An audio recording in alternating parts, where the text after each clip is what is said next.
Bonjour tout le monde, j'espère que vous allez bien. Bienvenue sur ce nouveau format de vidéo. Aujourd'hui, je vais vous présenter les cartons jaunes les plus stupides que j'ai jamais vus.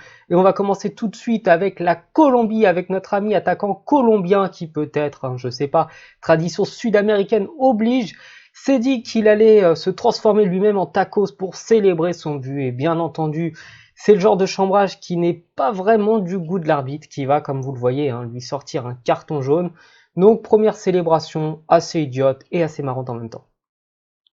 On part maintenant pas très loin de la Colombie, on part au Brésil avec l'attaquant Adriano qui a décidé de simuler de manière grotesque après un petit corps à corps avec le joueur de l'équipe adverse. Donc celui-ci va s'énerver un petit peu parce qu'il a été bousculé, va le frôler et comme vous le voyez là, eh bien Adriano va s'effondrer, sauf que manque de bol, et l'arbitre a tout vu et va décider de lui mettre un carton jaune pour simulation. Et là, du coup, ça fait rouge. Sauf que le problème, c'est que le joueur de l'équipe adverse prend lui aussi le carton rouge. Dès à présent en Suède avec Soli, donc le joueur norvégien, qui s'est pris pour un freestyler alors que son équipe menait 5-0 et a mis le ballon sous son t-shirt. Donc là, il y a comportement anti-sportif, ça fait carton jaune, même si je dois dire que c'est quand même assez culotté de faire ce geste-là. Faire une vidéo sur les cartons les plus stupides sans revenir sur Marco Verratti. Donc il a fait une passe de la tête pour détourner la loi interdisant de prendre la balle à la main après une passe au pied pour le gardien. Et le deuxième, là je crois qu'on est au sommet de son art. Donc Marco Verratti qui galère à rattraper le joueur de Bastia qui est passé largement devant lui et qui a décidé tout simplement de faire une sorte de surf, voilà, une sorte de surf improvisé en lui tenant le maillot. Donc le carton est ridicule mais quand même extraordinaire.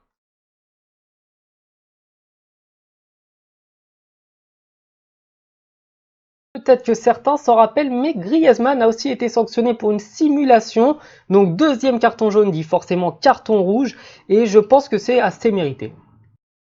Si promis, je vous spoil pas, donc je vous laisse découvrir vous-même la raison du carton jaune. Dites-moi vous dans les commentaires, est-ce que vous auriez mis carton jaune sur ça? Perso, je pense pas. Et ce qui me fait le plus rire, c'est pas sa célébration, mais c'est surtout sa réaction.